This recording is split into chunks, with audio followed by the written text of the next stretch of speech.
Hey guys, welcome back. Today is a special day, my friends.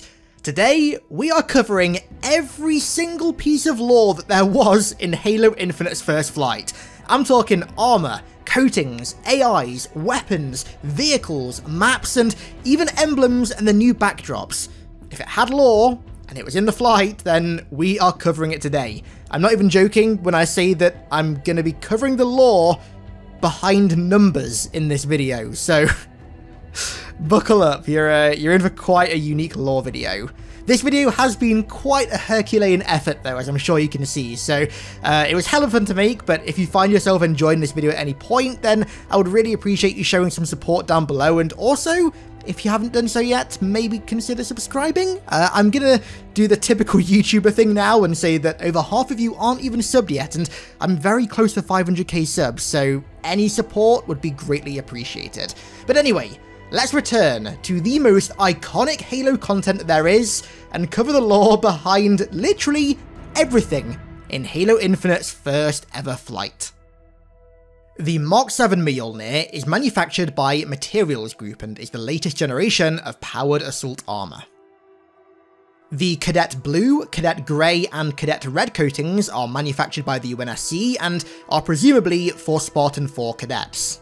The Recruit Brown, Recruit Cyan, Recruit Forest, Recruit Orange, Recruit Red, Recruit Sage, Recruit Violet and Recruit Yellow coatings are also manufactured by the UNSC and are presumably meant for new Spartan 4 recruits. The Cloven Seafoam coating is custom paint and materials manufactured by the UNSC.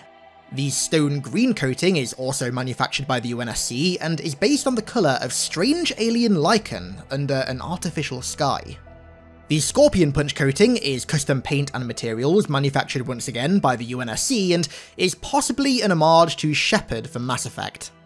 The Tahuna Sands coating is also manufactured by the UNSC. If it wasn't for the rogue sentinels and marauding banished, this could be an excellent vacation destination, likely referring to a beach or desert on Zeta Halo that the Tahuna Sands coating was based upon. The Hexen Slate coating was manufactured once again by the UNSC. Humanity is ignorant of the miracles and secrets beneath their feet, possibly suggesting this coating is based on foreigner discoveries on human colonies, which is no surprise given the colour and also the name. The Arctic Void coating is also manufactured by the UNSC. What's cooler than cool? The Blue Rampage coating was manufactured by the UNSC. Don't stop for anything. Not sure what this is alluding to, maybe Cortana given the colours? Karaba Scirocco is a coating manufactured once again by the UNSC. Don't forget to write.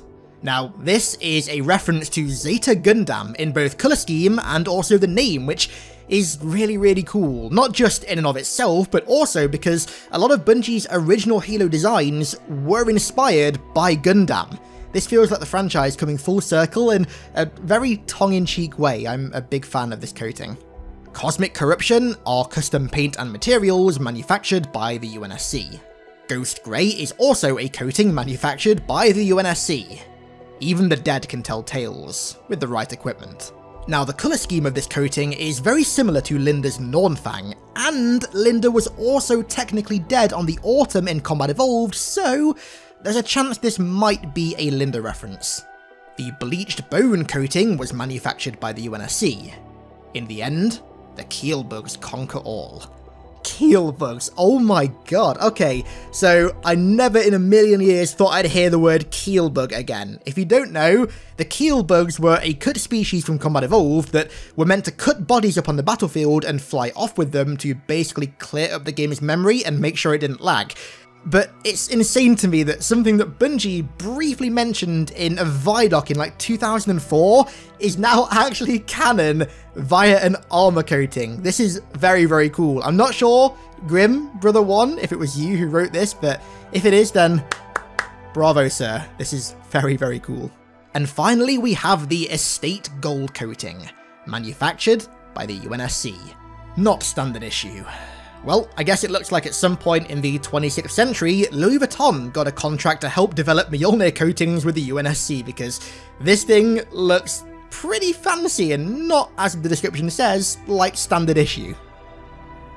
So, let's move over to the armor section now, starting off with helmets. To begin, we have the Cavallino helmet, which is developed by Emerson Tactical Systems. Cavallino expands Emerson's offerings with Mjolnir platform helmets, tailored for the needs of fireteam leaders, trainers, and combat observers.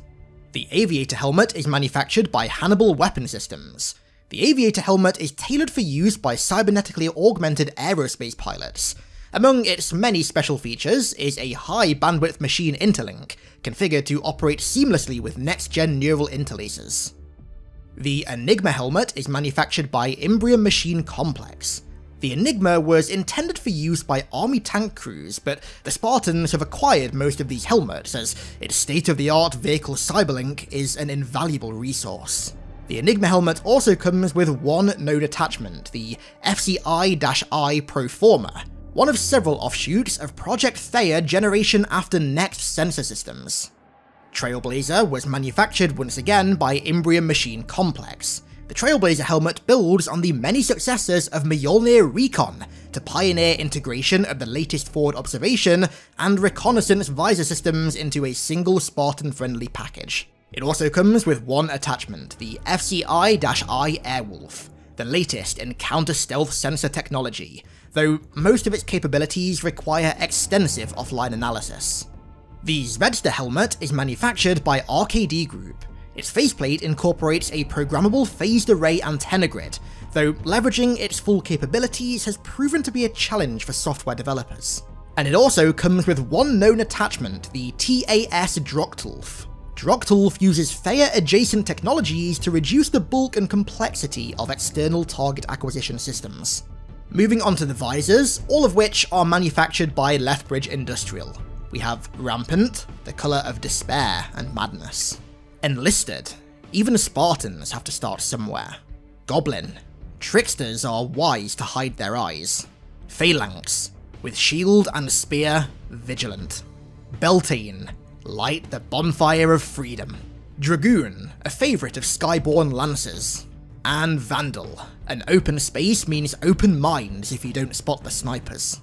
Moving on to the chest pieces now, we have the Utility ENAV Beacon, which is manufactured by Emerson Tactical Systems. It contains emergency navigational transponders, which are compatible with all civil and military networks. The up-armoured M550D half-plate is manufactured by Beweglichtrüstungssysteme. It is an up-armour set that is spec'd for minimal impact on Spartan mobility. The Utility KHILPK cooling unit is manufactured by Imbrium Machine Complex and features a chiller and radiator that extend operational time in high-temperature environments. And then there's the up-armoured Relict cuirass, manufactured by Vakara GmbH, the manufacturers of the VK-78 Commando. It features an armour reinforcement set made to the specific requirements of Spartan containment teams. For the shoulders, we have 4 sets of shoulder armours, all of which are manufactured by Calib's Defense Solutions, and all of which provide supplemental deltoid and shoulder armour. We have the up-armoured Agathius, the up-armoured Alair, the up-armoured Vitus, and the up-armoured Viator. Next up we have the one glove variant, the Sapax gloves, manufactured by Beweglichtrüstungssysteme.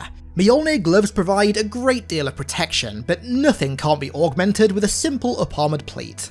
We also have one wrist attachment, the up-armoured Type 2 A1 buckler, manufactured by Materials Group. Now, despite rumours to the contrary, this buckler does not have an energy shield generator. Moving on to the hip attachments, we have the Medorx Unit Type 1, manufactured by Optican, the makers of Medigel in their health packs in New Mombasa on ODST. This attachment is a Medigel applicator unit, single pack. It allows for quick replenishment of the suit's internal reservoir. We then have the Medorx Unit Type 2, also manufactured by Optican, which is a Medigel applicator unit, but this time a double pack. Medigel is as precious as diamondoid dust on extended patrols, or when bartering with colonials. Then the MAT-2550 grenade pack, manufactured by Emerson Tactical Systems. A spare tactical radio and grenades go a long way when you're in harm's way. Next we have 3 knee pads, all of which are manufactured by Korolev Heavy Industries and all of which provide supplemental leg armour of varying shapes. First we have the up-armoured Type SA, then the up-armoured Type RG, and then the up-armoured Type SP. And then finally for Spartan customization, we have the AIs, and as expected, all of the AIs and their subsequent colours are all manufactured by the UNSC. Firstly, we have Cirque.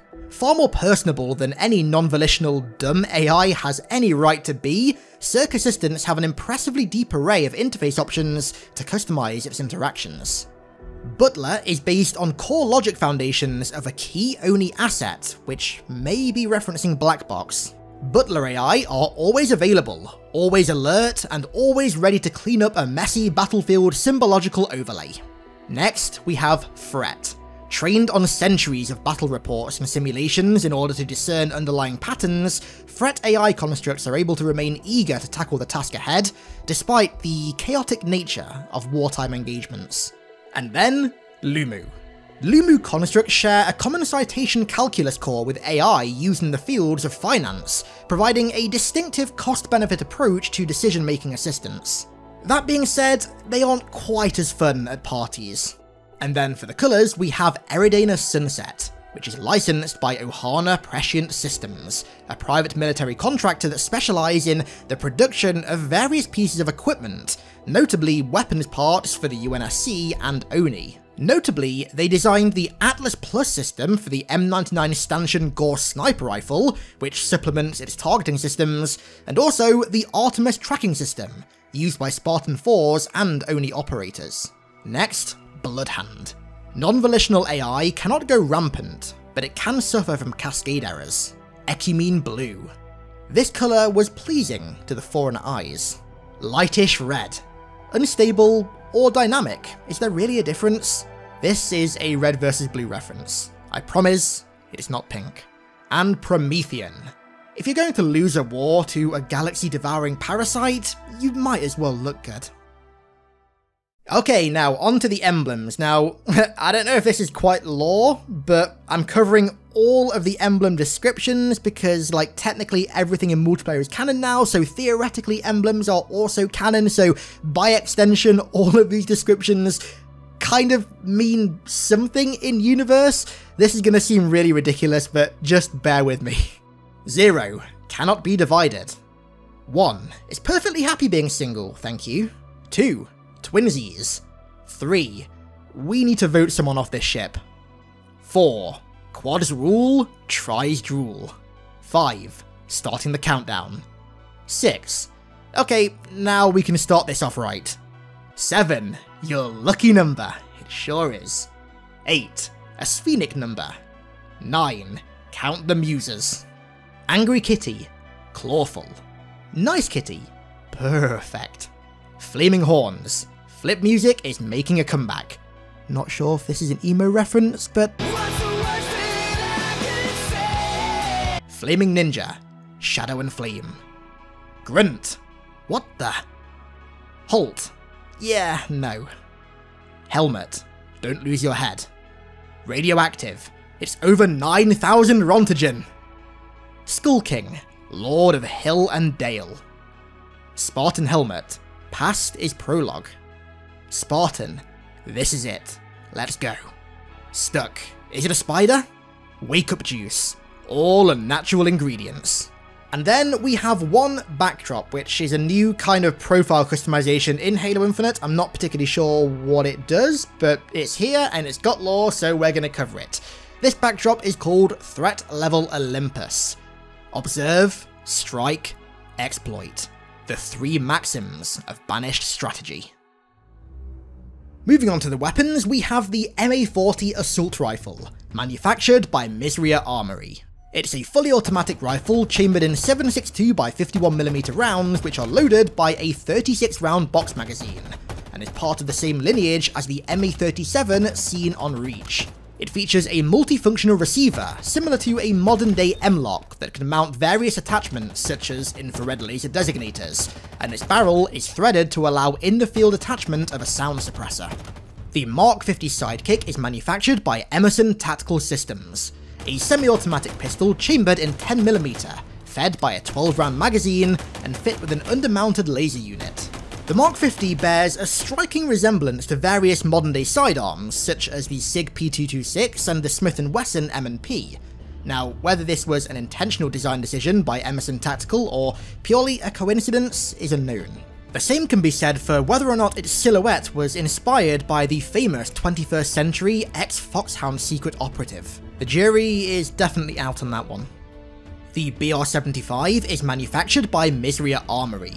It's presumably chambered in the same 9.5 by 40mm rounds as its predecessor, the BR-55. The BR-75 is also a 3-round burst rifle effective up to 1 kilometer, with a selector switch capable of dropping it down to semi-auto if necessary. The VK-78 Commando is manufactured by Vicara GmbH. It's a fully automatic rifle chambered in 6.5mm rounds, and featuring a side-mounted ammo counter and a short-range 3x holographic style optic, fed via a magazine that is oddly located in front of the trigger system, making it one of the few non-bullpup 26th century rifles. Presumably developed in 2478, the VK-78 Commando was actually used en masse by the colonial military administration and replaced their aging HMG-38s.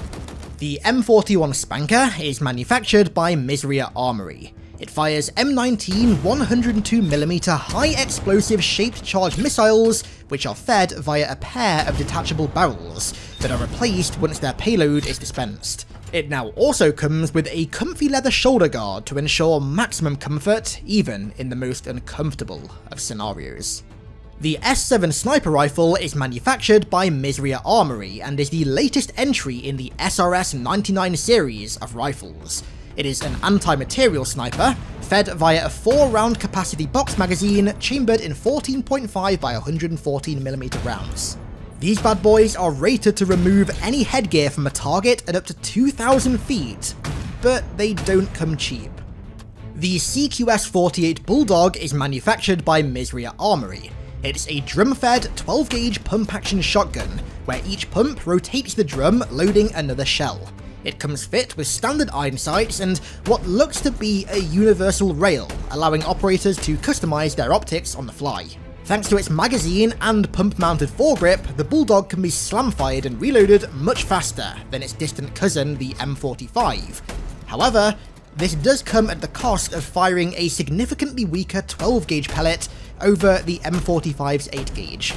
And finally, we have the MLRS-2 Hydra, manufactured by Calib's Defense Solutions. The Hydra is a micro-missile launcher with lock-on capabilities, now coming in a much simpler and presumably much more reliable design compared to its predecessor. Fewer moving parts means less that can fail on you in the battlefield. Moving on to the vehicles, we're starting off with the ever-iconic M12 Warthog, manufactured by AMG Transport Dynamics. This is an iconic all-wheel drive, manual transmission, hydrogen-fueled force application vehicle. With speeds of up to 78 miles per hour and a range of up to 490 miles, this thing is as reliable as it is elegant.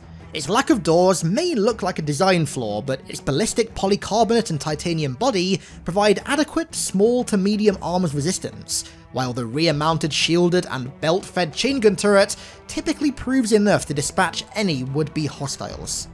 The M290 Mongoose is manufactured once again by AMG Transport Dynamics. It is the UNSC's primary ATV, with both the driver's seat and rear passenger seat lacking any sort of protection besides the small hood-mounted roll bars. Not the safest of vehicles, but what it lacks in protection, it makes up for in speed and maneuverability. Next we have the M808 Scorpion, manufactured by Acheron Security. Now, what variant of the M808 series of tanks we see in Halo Infinite is unknown. However, most MBTs in the series share common traits. An auto-loading M512 smoothbore high-velocity cannon, which fires 90mm tungsten shells. A body-mounted coaxial machine gun, similar in nature to that of the M12 Warthog. A highly resistant ceramic titanium armor plating, and seats on each tread suitable for infantry passengers. Next we have the AV-49 Wasp, manufactured by Misria Armory. A light VTOL, fast to produce and easy to maintain, the Wasp is a perfect vehicle to mass produce in times of dire need. It may be rather weak and rather small, but it comes with significant ordnance. 2 nose-mounted 7.62 heavy machine guns for infantry suppression, and twin 50mm missile launchers to boot. Dual-lift ducted fan engines, one on each wing, provide the AV-49 with its propulsion, and air-cooled vectored thrust fusion thrusters allow for forward movement. The M15 Razorback is manufactured by Misui Armory and was originally a specialised offshoot of the traditional Warthog. The latest Razorback model is the result of a robust design study that incorporated learnings from rigorous testing programs on several virtually uncharted worlds. Even without onboard weapon systems installed, the up-armoured design and increased payload capacity make the Razorback an equally viable option on the battlefield, alongside its more ubiquitous porcine cousin. Heavy armour plating covers the body of the Razorback and her crew, with a thick, blacked-out windshield to defend its driver and shotgun rider, and it also comes with a weapons storage unit, mounted on the back for in-the-field armament transportation. Next, we have the M290-M Gungoose, manufactured by AMG Transport Dynamics. This is an offshoot of the standard, unarmed M290 Mongoose. The Gungoose comes with 2 hood-mounted grenade launchers, operable by her driver. And finally for the vehicles, we have the M12R Rocket Hog, once again manufactured by AMG Transport Dynamics. Much like the Gungoose, this is also a variant of the standard M12 Warthog that converts it from a standard FAV to a light anti-aircraft vehicle, thanks to its rear-mounted M79 multiple launch rocket system. This turret fires 2 bursts of 3 65mm Argent 5 rockets, and comes with an inbuilt lock-on system to counter aircraft with rather devastating results. And finally, we have the maps, starting out with Livefire. Also known as the Avery J. Johnson Academy of Military Science, Livefire is a Spartan training facility on an unknown world. Here, memorials to Avery J. Johnson and Spartan B312, Noble 6, 2 of humanity's greatest heroes, watch over Spartans as they train under instructors for any challenge that a hostile galaxy throws at them. Recharge is a hydroelectric plant run by the Axis Corporation's Hydroelectric Division that helps maintain stable energy grids for colony worlds throughout the United Earth government. And finally, we have Bazaar, set in a post-war Old Mombasa. The East African Protectorate's plan to rebuild the glassed urban core of Mombasa was ambitious and rather expensive, but Project Rebirth investment by the UEG and UNSC activity at the nearby Voi Accession has revitalised some sections of this metropolis. In the distance, the Mombasa Space Elevator's grand reconstruction efforts can be seen, along with many skyscrapers, likely new structures built upon the ash and glass of their predecessors. And so, there you have it, the lore behind literally anything in the first Halo Infinite flight that had even a semblance of lore attached to it. From armour, to weapons, to maps, to numbers. Yep, I covered the lore behind numbers. Never thought I'd see the day, but here we are. So, if you guys enjoyed, then like I said at the start, any support down below would be greatly appreciated. And with all that said, I'm going to round the video out here. I want to give a massive thank you to all my patrons for the amazing support over there. You guys are fantastic. And thank you all so much for watching. I really do appreciate it. And I'll catch you all in the next one.